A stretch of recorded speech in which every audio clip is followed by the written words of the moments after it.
Gubernur Lampung Arinal Junaidi melakukan inspeksi mendadak di Pasar Pasir Gintung, Bandar Lampung, Rabu tanggal 5 Mei tahun 2021.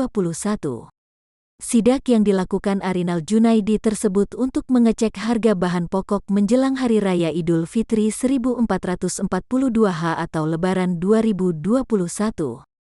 Tak hanya mengecek harga bahan pokok, Gubernur Arinal juga membeli beberapa komoditi untuk dikonsumsi secara pribadi.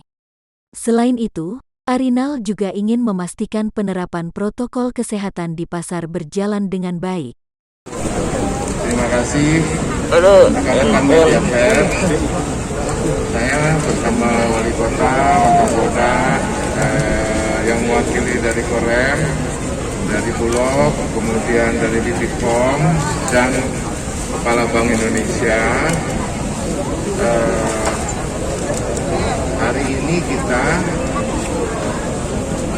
sama-sama menyaksikan bahwa kami berkunjung dalam rangka melihat secara langsung yang pertama terkait dengan kesadaran masyarakat dalam menggunakan 3M, antara lain pakai masker. Saya melihat tingkat kedisiplinan masyarakat sudah sangat memadai.